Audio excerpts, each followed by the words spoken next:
இந்த 4 விதமான போராட்டங்கள் உன் வாழ்க்கையில இருக்கு. இந்த 4 விதமான போராட்டங்களையும் நீ ஜெயித்து வெளியே வரணும். அதுக்கு உனக்கு ஒரு விசேஷித்த வல்லமை பலன் தேவை. சரி, 5வது ஒரு போராட்டத்தை சொல்றேன். கொலோசியர்கள் எழுதின நிருபம் 2ஆம் அதிகாரம் 12ஆம் வசனத்துல, உங்களுக்காகவும் லவோதிக்கியாவில்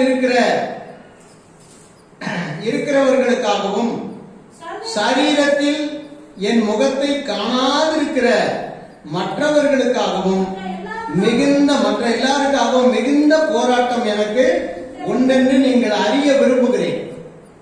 அல்லேலூயா. இது என்ன போராட்டம்னா, பாஸ்டருக்கும் பாஸ்டம்மாவுக்கும் இருக்கிற போராட்டம். அல்லேலூயா. என்ன போராட்டம்? லவோதிக்கே சபையில் இருக்கிற மக்களுக்காகவும் கண்ணில் எங்க முகம் காணாது இருக்கிற அநேகரின் நிமித்தம் எங்களுக்கு ஒரு போராட்டத்தை சத்துரு கொண்டு வர. ஏன்னா அநேகருக்காக உட்கார்ந்து நீ ஜெபம் பண்ணிக்கிட்டா இருக்க, அநேகருக்காக உட்கார்ந்து போராடிக்கிட்டா இருக்க, நீ உத்தரவாதம் பண்றியா? காணாது இருக்கிறவனுக்கு போராட்டம் உத்தரவாதம் பண்ணி என்ன போராடி ஜெயிக்கிறியா? போராடி விரட்டுறியா? மூலக்காட்டுல இருக்கிற ஆத்துமாக்களுக்காக ஜெபம் பண்றியா? கூற்றம்பள்ளியில இருக்கிற ஆத்துமாக்களுக்கு ஜெபம் பண்றியா? டெல்லியில இருக்கிற மக்களுக்கு ஜெபம் பண்றியா? கன்னியாகுமரியில இருக்கிற மக்களுக்கு ஜெபம் பண்றியா?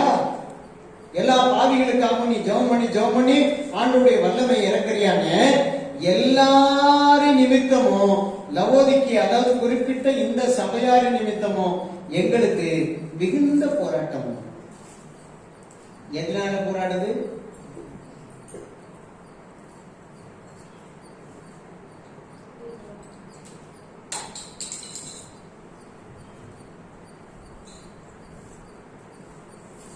என்ன போராட்டம்?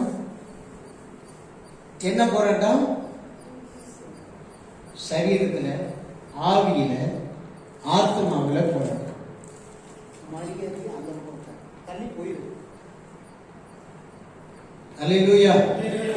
ஆவியில, சரீரத்துல, ஆத்மாவில போராட்டம். ஊழியக்காரர்களுடைய சரீரம் எவ்வளவு பாரமும் பலவீனமும்.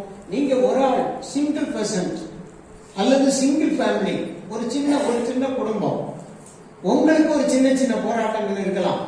அதை நீங்க ஜெபிச்சா ஜெயமாயிரும். அல்லது பாஸ்டருக்கு வந்து பாஸ்டர் ஜெபம் பண்ணி விட்டாருன்னா சரியாயிரும். அதே சமயம் எங்க சரீரத்துல உங்க அத்தனை பேர் நிமித்தமும் போராடலாம். சர்ப்பனாவை திருத்தலான்னு பாக்குறியா? மஞ்சுளாவை திருத்தலான்னு பாக்குறியா? மல்லிகாவை திருத்தி கொள்ளலான்னு பாக்குறியா? மல்லிகாவை நான் அழக வச்சுக்கிட்டே தான் இருப்பேன், திருந்த விட மாட்டேன். அண்ணாவை திருத்தி கொள்ளலான்னு பாக்குறியா? மஞ்சுளாவை திருத்திடலான்னு பாக்குறியா? விஜயனை திருத்திடலான்னு பாக்குறியா? வெங்கடேசனுக்கு மனம் திரும்ப வச்சு ஞானஸ்நானம் கொடுத்துக்கொள்ளலான்னு பாக்குறியா? வேதாவை திருத்திடலான்னு பாக்குறியா? ஜெபம் பண்றியா? அவங்களுக்காக டெய்லி போராடுறியாமே அப்படின்னு வந்து எங்களோட போராடி நிக்க. அல்லேலூயா, அல்லேலூயா. மகேஸ்வரி உடம்பு சரியில்லாம நான் ஆக்கினேன், நீ வந்து சுகமாக்குறியா? ஜெபம் பண்றியா அப்படின்னு என்கிட்ட வந்து போராடின. எங்க கிட்ட வந்து காலையிலேயே நீ ஸ்டார்ட் பண்ணிடலாம். அல்லேலூயா. இப்படி பலவிதமான போராட்டங்களை நாங்கள் சரீரத்தில் அனுபவிக்கிறோம். அல்லேலூயா. சரி, என்னெல்லாம் போராட்டம்? ரோமர்கள் நிருபம் 7ஆம் அதிகாரம் 23ஆம் வசனம் ஒருத்தர் படிங்க. ரோமர் 7:23. ரோமர் 7:23. ஆகிலும் என் மனதின் பிரமாணத்துக்கு விரோதமாய் வேறொரு பிரமாணத்தை, அதாவது வேறொரு பிரமாணம், ஏற்கனவே மனதின் பிரமாணம் இருக்கு, வேதத்தின்படி வாழணும்ன்ற ஒரு வாழ்க்கை இருக்கு. இந்த வாழ்க்கைக்கு விரோதமா வேறொரு பிரமாணத்தை பிசாசு கொண்டு வரான். அவைகள் இருக்க காண்கிறேன், என் அவயவங்களில் உண்டாயிருக்கிற பாவ பிரமாணத்துக்கு என்னை சிறையாக்கி கொள்ளுகிறது. இப்ப நல்லா புரிஞ்சுக்கங்க. இந்த வசனத்தை இன்னொருத்தர் படிக்கலாமா? இல்ல நீ படிக்காத, என்ன முடிஞ்சிச்சு, நீ படிச்சு முடிஞ்சிச்சு, இன்னொரு ஆள் படிக்கணும். ஆம்பளை படிக்கிட்டேன். ஆகிலும் என் மனதின் பிரமாணத்துக்கு விரோதமாய் போராடுகிற வேறொரு பிரமாணத்தை அவயவங்களில் என் அவயவத்தில் இருக்க காண்கிறேன். அது என் அவயவங்களில் உண்டாயிருக்கிற பாவ பிரமாணத்துக்கு என்னை சிறையாக்கி கொள்ளுகிறது அப்படின்னு எழுதியிருக்கு. அல்லேலூயா.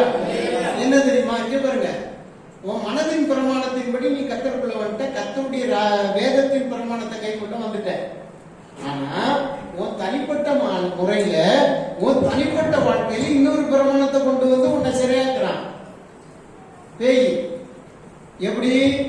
பாவ பிரமாணம். ஏற்கனவே ஒரு பிரமாணத்தை நீ கடையாடி கொண்டு கடைபிடித்துக் கொண்டு வந்தல்ல, சொல்ற புரியுதா? மண்டைகளை மரியாதையை கவனிங்க. இந்த பக்கத்தில் இந்த மனதின் பிரமாணம் இருக்குல்ல, இது நல்ல பிரமாணம், இது கர்த்தருக்குள்ள வந்துருச்சு. ஆனா இன்னொரு பிரமாணம் போராடிக்கிட்டு இருக்கு. என்ன பிரமாணம் தெரியுமா? பாவ பிரமாணம். இங்க பாரு, நீ விபச்சாரம் பண்ணிக்கிட்டு இருந்த, உனக்கு அதை விட்டெல்லாம் நீங்கெல்லாம் வாழ முடியாது. நீ குடிச்சுக்கிட்டு இருந்த, அடிக்கடி ஏதோ ஒண்ணு அடிக்கடி தண்ணி அடிப்ப. நீ அந்த பிரமாணத்துக்கு போய் உட்கார்ந்து இருந்தேன்னா இந்த பிரமாணத்துல நான் உன்னை எப்படி விடுவேன்? அல்லேலூயா. நீ கெட்ட வார்த்தை பேசுவ, பொய் சொல்லுவ, அடிக்கடி அடுத்தவனை திட்டுவ, ஏமாத்துவ, திருடுவ. இந்த பிரமாணம் எல்லாம் உங்ககிட்ட ஏற்கனவே இருந்துச்சு. இப்ப அந்த பிரமாணம் உங்ககிட்ட தான் இருக்கு, அதை செயல்படாம வச்சிருக்க. இப்ப செயல்படுத்தி ஆகணும்னு அந்த பிரமாணத்தின்படி உன்னை மிரட்டி, உன்னை உருட்டி, உன்னை திரும்ப சிறையாக்கி சத்துரு தன் கையில வச்சுக்கிட்டு மறுபடியும் இந்த சபையை விட்டு வெளியே போனவன உன்னை போய் சொல்ல வைப்பான், உன்னை கெட்ட வார்த்தை பேச வைப்பான், உன்னை வந்து திருட வைப்பான், உன்னை மறுபடியும் குடிக்க வைப்பான், விபச்சாரம் பண்ண வைப்பான். அது ரகசியமா நடக்கும். உன்னால எப்படி நடந்துச்சு? போடா, உலகத்தை பண்ணாதையா நான் பண்ண அப்படின்னு இருந்தான். விபச்சாரம் எல்லாரும் பண்றதுதானப்ப நானும் பண்றேன். ஒரு ஆணும் ஒரு பொண்ணு, ஒரு ஆணும் பொண்ணும் விரும்பினா ஒரு தப்பு பண்ண வேண்டியதுதான். இதெல்லாம் வந்து உலகத்துல எல்லாரும் பண்றது தானே, இது என்ன பெருசா பேசியிருக்க அப்படின்னு நடந்தவன் கர்த்தருக்குள்ள வந்துட்டேன், கர்த்தரை அறிஞ்சிட்டேன். இதெல்லாம் செய்யக்கூடாதுன்னு எனக்கு தெரிஞ்சிருச்சு. இது செஞ்சாக்கா நரகம்னு புரிஞ்சிருச்சு. புரிஞ்சு நான் கொஞ்சம் கொஞ்சம் கட்டப்பட்டு இருக்கும் போது திரும்ப அந்த பாவ பிரமாணம் மறுபடியும் என்ன வந்து தனி வாழ்க்கையில என் தனிப்பட்ட நேரத்துல என்ன சிறையாக்குது. புரிஞ்சுது. அல்லேலூயா.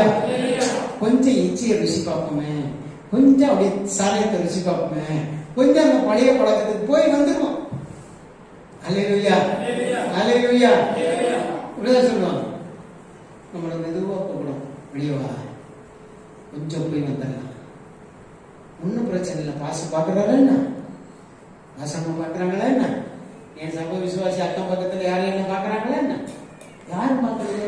அப்படி போய் ஒரு தடவை வேலையை முடிச்சுட்டு வந்துருவோங்க அப்படின்னு என்னை கூப்பிட்டு என்னை நயவஞ்சகம் பண்ணி என்னை இணங்க வைத்து என்னை சிறையாக்கி மறுபடியும் என்னை கொண்டு போய் அந்த பாவத்துல ஈடுபடுத்தி மறுபடியும் என்னை கொண்டு வந்து தனியா விட்டுட்டு சொல்லும், நீ பாவம் செஞ்சுட்ட, நீ கிறிஸ்தவம் கிடையாது, நீ தேவனுடைய பிள்ளைங்கிறது உண்மை இல்ல, வேஸ்ட், பொய், நீ பொய் சொல்லிக்கிட்டு இருக்க, கண்டிப்பா நீ போறது நரகம் தான், அதை இன்னும் கொஞ்சம் அதிகமா அனுபவின்னு மறுபடியும் உன்னை விசாரப்படுத்திட்டு போய் நடந்தா நடந்தா. அல்லேலூயா. இப்ப இந்த பிரமாணம் என்ன செய்யுதுன்னா, காலையில கிளம்பி வந்துருது, அதிகாலையிலே ஆரம்பிச்சிடும். இச்சைகளாக, பலவீனங்களாக, பகை விரோதங்களாக, குறைச்சல்களாக, மன வருத்தங்களாக, தடைகளாக, பயங்களாக, அடுத்தது காயங்களாக, சோர்வுகளாக, தளர்ச்சியாக இதெல்லாம் வந்து சேரும்.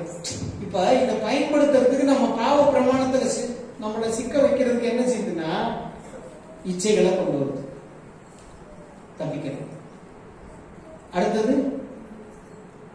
கஷ்டங்கள், வருத்தங்கள், மனசோர்வு, பாரங்கள், வேதனைகள், சண்டைகள், பயம், இதெல்லாம் வரும்போது என்ன வருது, இப்படி எல்லாம் இருக்குதே, நம்ம என்ன ஜெபம் பண்ணி என்னத்தை கண்டோம், மறுபடியும் இந்த பாவத்தை செஞ்சிருவோம்.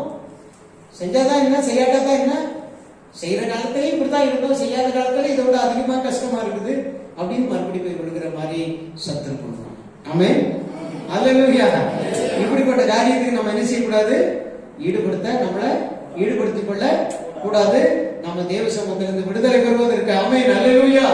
நம்மளை விடுவித்துக் கொள்வதற்கு ஆயத்தமா இருக்கணும். சரி, ஏன் போராட்டம் வருகிறது? இது ரொம்ப முக்கியமான சப்ஜெக்ட். அல்லேலூயா, அல்லேலூயா. இப்ப நம்ம போராட்டம் என்ன என்று பார்த்தோம். இந்த போராட்டம் எல்லாம் என்ன?